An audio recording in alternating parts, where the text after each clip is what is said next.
Bonjour et bienvenue, vous êtes avec Fabien. Aujourd'hui, on va voir les virages et notamment les virages hors agglomération. Trêve de bavardage, les virages, c'est parti.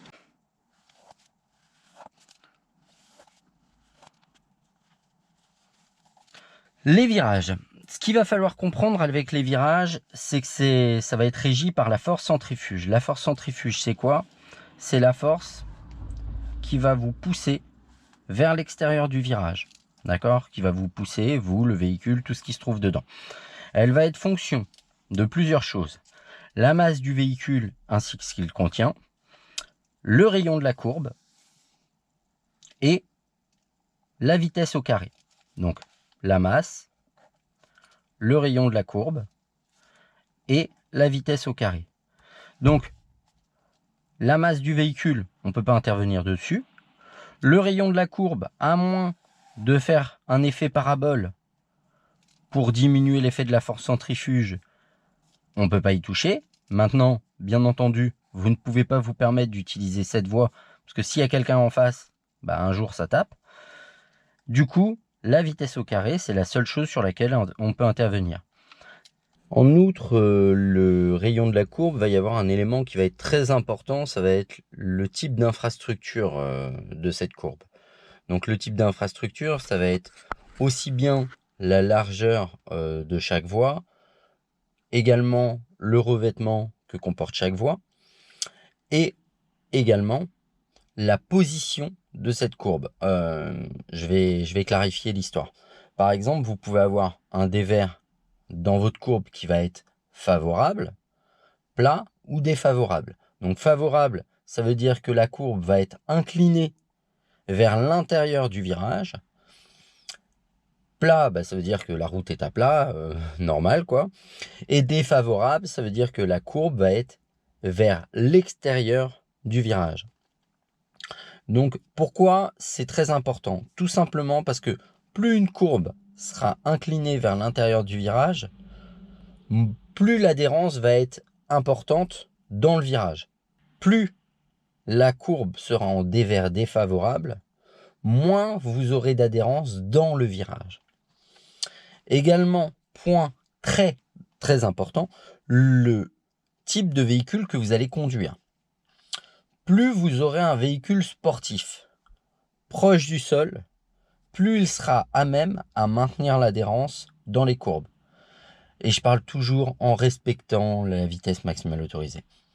Plus vous aurez un véhicule qui sera haut, et éventuellement même chargé, plus le centre de gravité du véhicule sera élevé, et plus vous aurez un risque de basculement et de perte de contrôle du véhicule dans le virage. Donc voilà la raison pour laquelle arriver trop vite dans un virage vous fera sortir de la route. Et ne croyez pas, une toute petite erreur de vitesse peut avoir des conséquences dramatiques. Première chose qu'il va falloir comprendre, vous allez arriver, vous allez détecter le virage, on va adapter l'allure, d'accord? On va adapter l'allure en fonction de plusieurs choses.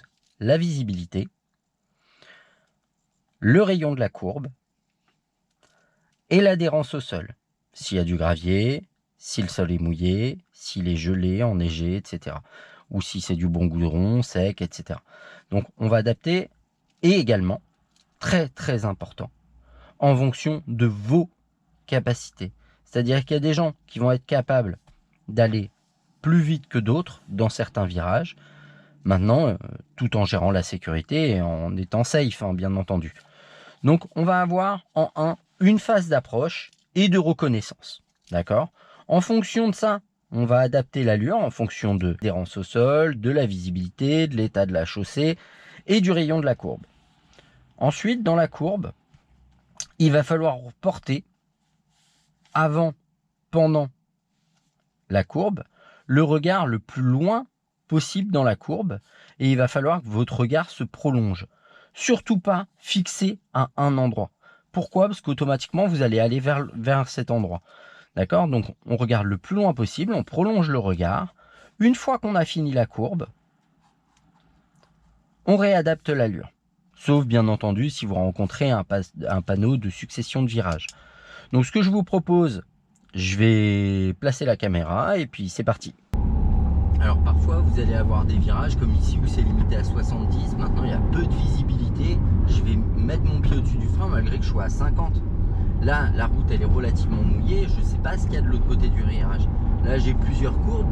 Je peux tout de suite redonner de l'allure et monter à 70. Il n'y a aucun problème. Malgré qu'il y ait des véhicules en face. Je vérifie mon positionnement dans mes rétros. Et voilà. Maintenant, bien entendu, ça n'a rien à voir avec des virages qu'on peut rencontrer en montagne. En montagne, il y a une autre problématique, c'est que vous allez avoir des épingles ou s'il y a des camions, vous n'allez même pas pouvoir les croiser. Dans ce cas-là, forcément, celui qui a le plus de facilité de manœuvre, il manœuvrera pour permettre à l'autre de passer. Donc là, on a à nouveau des virages où la route est relativement propre, malgré tout, c'est limité à 50.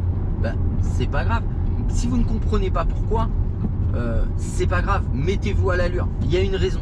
Il y a une raison. Si on vous dit c'est 50 maximum, c'est qu'il y a une raison. C'est pas pour embêter les gens. Peut y avoir un dévers défavorable, comme je vous expliquais précédemment. Peut y avoir une chaussée étroite. Peut y avoir une zone dangereuse. S'ils ont mis un rail, c'est pour pas que les gens ils tombent en contrebas. C'est pour ça que c'est limité à 50. Et également parce qu'on rentre, on est à proximité d'une agglomération ou d'habitation.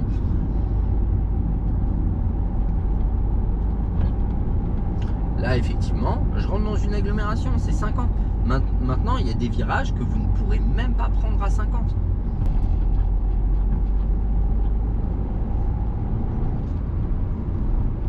Ok, là on me signale à nouveau une balise. Bon, il y a un véhicule qui arrive en face qui double un vélo. Bah, je ralentis. Vous avez vu, je me suis mis à 30. C'est pas la peine d'aller au conflit et de le forcer à se rabattre sur le vélo ou très proche du vélo. Vous imaginez bien que pour croiser un véhicule, c'est relativement étroit. Il n'y a pas de... La route est étroite. D'ailleurs, c'est toujours limité à 50. La route est étroite. Tac, ça passe à 30. Mais vous imaginez que pour croiser une voiture, là, j'ai pas beaucoup de place. Hein. Même lui dans sa voie, moi dans ma voie. Entre les poteaux et le fossé à gauche, il n'y a vraiment pas de place. Hein. Donc forcément, il faut ralentir davantage.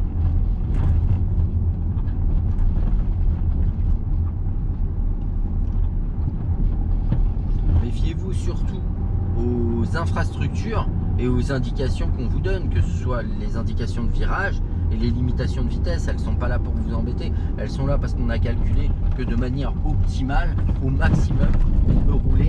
maximum, on peut rouler à telle vitesse.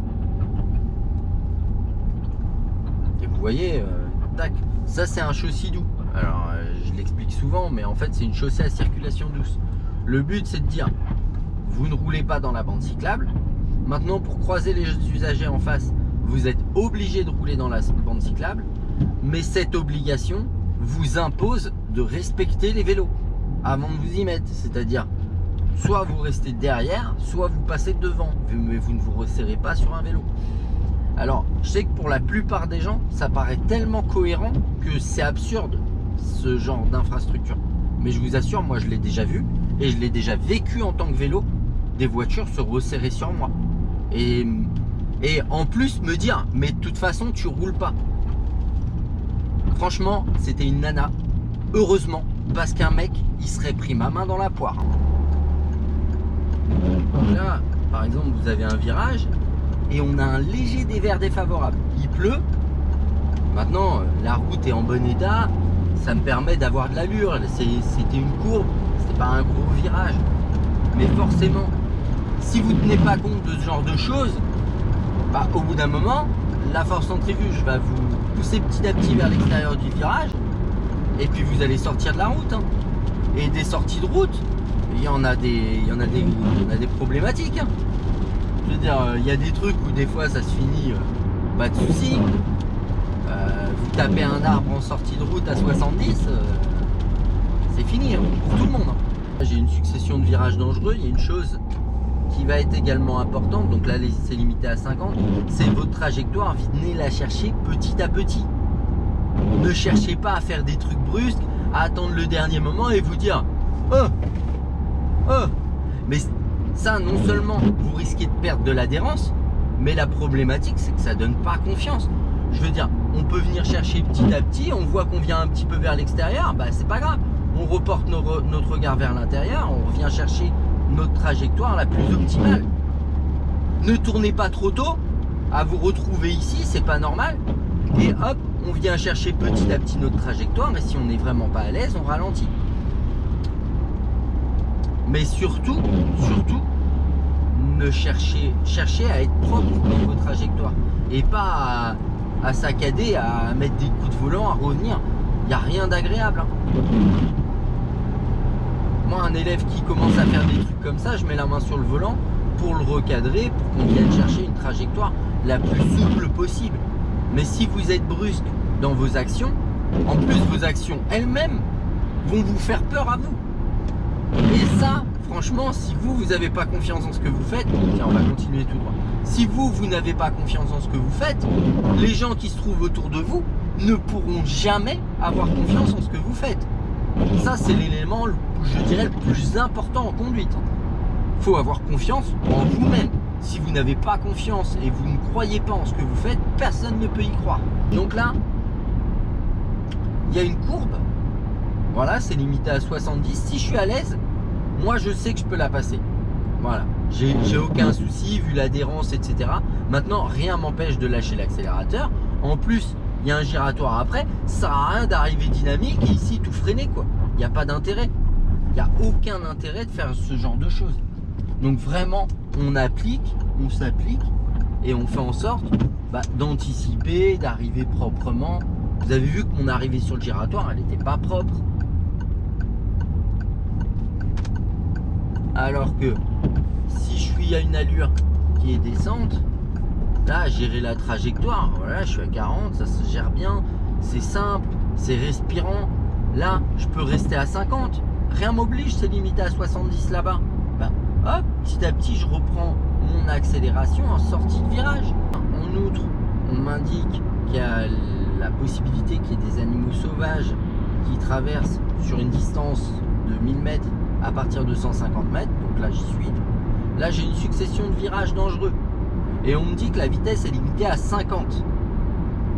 C'est pas pour rien. Hein. Il y a une raison. Donc je me mets à 50. Je contrôle derrière quand même, que le véhicule ralentisse également. Voilà, si je suis à 55, c'est pas dramatique. Maintenant, j'essaye de redescendre à 50 petit à petit. Voilà. Et là, il y a une raison, c'est qu'on est en descente en plus. Donc voilà, hein, je suis en descente. On me dit attention, bon à quoi faut que je me démerde. Mais bon. Hop, et là, je prends ma trajectoire. Je regarde le plus loin possible dans mon virage. Le plus loin possible.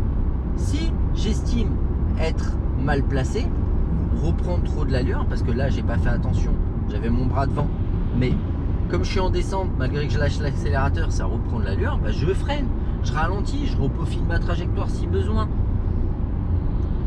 En fait, c'est pas grave de faire une erreur. Ce qui devient stupide, c'est de rester dedans. Donc là, premier élément important, je sors d'une agglomération, il y a une légère courbe, je peux reprendre de l'allure en regardant moins devant, en vérifiant mon positionnement.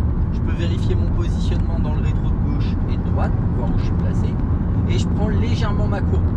Évitez de déplacer vos mains pour des petits changements de trajectoire comme ça. Ils risquent d'être plus brutaux que ce qui n'est nécessaire.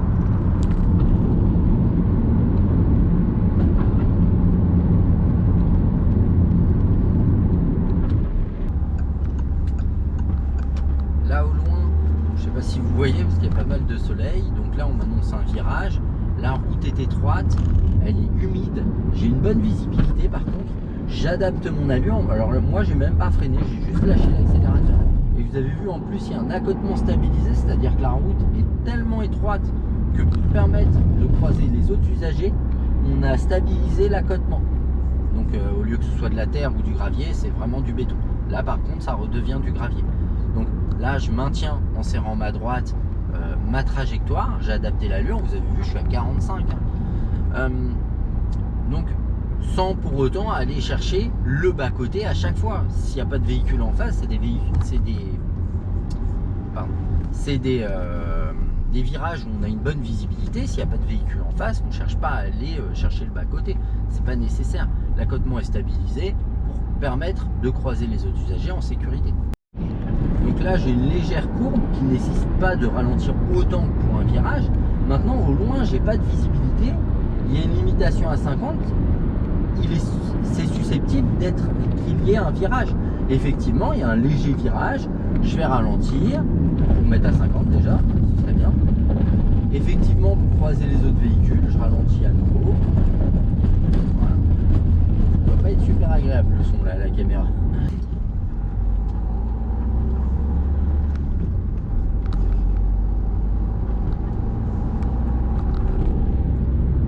Là, je suis hors agglomération. Maintenant, il y a un virage, j'ai pas de visibilité. Bah, je ralentis, je gère l'intersection.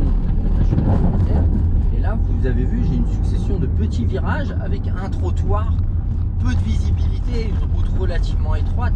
Vous avez vu, je suis à 35, hein, malgré qu'on soit hors agglomération. Je peux pas me permettre de rouler à 70 ici. C'est pas possible. Là, c'est idem. Il y a à nouveau un virage. J'ai pas de visibilité sur ce qui peut arriver en face. Il y a les arbres, c'est sorti. Donc j'adapte mon allure, je garde mon positionnement en vérifiant que je me trouve. Là j'ai à nouveau un virage, bah, j'ai pas trop de visibilité. Je garde ma trajectoire, je regarde le plus loin possible. Et là je gère à nouveau le virage suivant en regardant le plus loin possible. Là j'ai une bonne visibilité. Je vais redonner de l'allure en sortie de virage. Mais toujours gérer votre positionnement avant votre allure. Là, il y a à nouveau 2 virages, 3 virages à suivre. J'ai une bonne visibilité, au loin, il n'y a personne. Maintenant, j'adapte mon allure pour garder une trajectoire la plus propre possible. Moins vous êtes à l'aise, plus il faudra ralentir. Ne passez jamais un virage en vous disant « Ouah, ça va être chaud ». Donc là, il y a à nouveau un virage qui est annoncé par la balise. Donc là, par le panneau. J'adapte mon allure, je vais même remettre la 2, il n'y a personne au loin, je vois bien la sortie du virage. Maintenant, pour garder mon positionnement le plus propre possible, j'ai été obligé d'adapter l'allure. Là, il y a une courbe et je peux la prendre en accélérant. Vaut mieux avoir besoin de redonner de l'allure dans le virage que besoin d'en perdre. Donc là, il y a un véhicule en face, je ralentis pour croiser, on prend chacun l'accotement. Et je sors de l'accotement une fois le véhicule croisé. Là au loin, il y a un virage, moi je vais suivre la route qui va à gauche. Je peux éventuellement signifier mon intention de continuer sur la route principale. Et je garde ma position, ma trajectoire, j'ai une bonne visibilité du virage. Et vous avez vu, je tourne la tête avant de tourner pour venir chercher vraiment le plus tôt possible l'information et mon placement.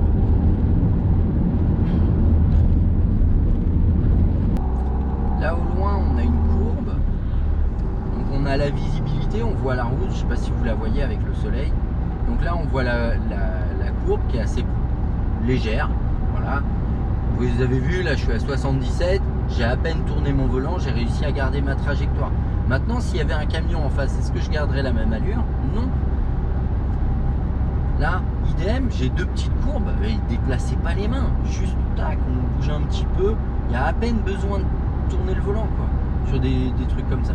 On vérifie notre positionnement à gauche et à droite. Donc là la vitesse est limitée à 80 km/h pour le moment. Là on m'annonce un panneau de danger. Bon, je suppose que ça va être un virage. Là il y a une courbe avant, je peux ralentir légèrement. Effectivement il y a une succession de virages dangereux. Donc là j'ai repassé ma 4, ça va être limité à 70. Donc je me mets à 70 max.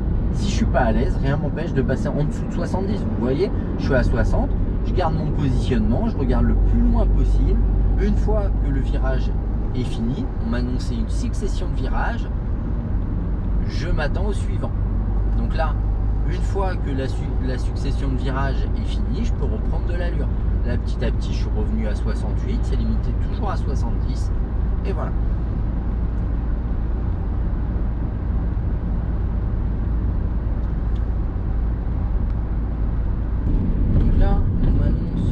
Une succession de virages dangereux, j'ai peu de visibilité, je vais ralentir et vous allez voir qu'il y a des virages, vous allez vous retrouver à des allures relativement même très basses. Donc là il n'y a pas de véhicule sur la droite, je suis prioritaire, je continue Et vous avez vu que je suis à 37 km/h, mais je ne peux pas aller plus vite. Là, je vais suivre la route principale. Si j'ai un doute, je mets mon clignotant. C'est pas un souci, ça. Mais là, vous avez vu, j'ai pas de visibilité avec la butte. Je ralentis, je redonne de l'allure petit à petit. Il y a à nouveau un virage. Je suis à 50. Mais il n'y a aucune obligation, parce que c'est limité à 80, d'y rouler.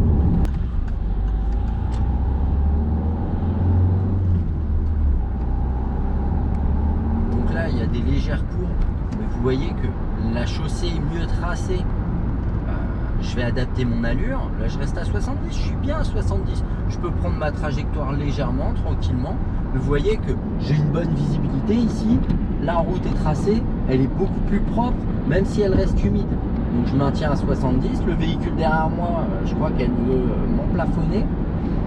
Alors que j'ai aucun intérêt à aller plus vite.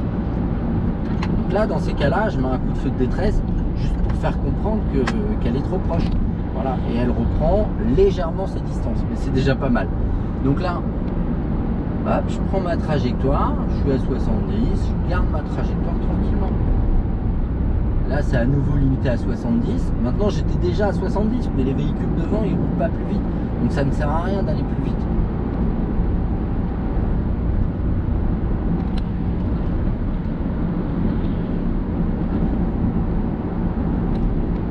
Là, je continue, j'ai plusieurs légères courbes, j'ai une bonne visibilité.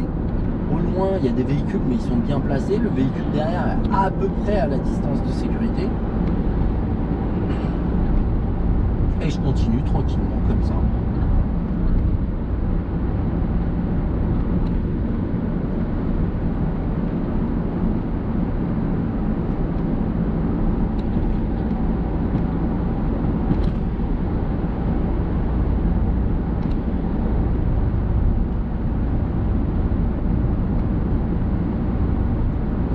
J'ai à nouveau une courbe, mais vous voyez qu'à 70, je suis bien là, je cherche pas à ralentir. Il y a un virage qui est indiqué. Honnêtement, je peux le passer à cette allure, il n'y a pas de souci. Maintenant, si vous n'êtes pas à l'aise, lâchez l'accélérateur. Vous verrez après si vous avez besoin de freiner. N'arrivez pas trop vite dans la courbe ou dans le virage. Il vaut mieux avoir besoin de redonner de l'allure que de ralentir. C'est toujours moins gênant. Donc là, idem, il y a une courbe, je la prends légèrement en regardant loin devant. Mon regard, il reste porté à peu près sur le véhicule gris, c'est une bonne distance. Là, le véhicule derrière est encore en train de me coller.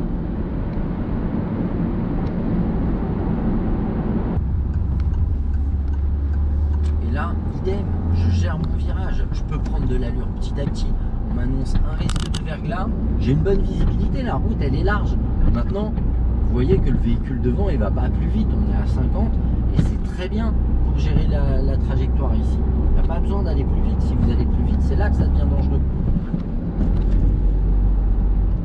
Voilà, c'en est fini pour les virages. J'espère que ces explications et ces démonstrations vous seront utiles. N'hésitez pas à liker, à commenter, à vous abonner pour voir les autres contenus. Je vous dis au revoir et à bientôt pour de nouvelles explications. Ciao!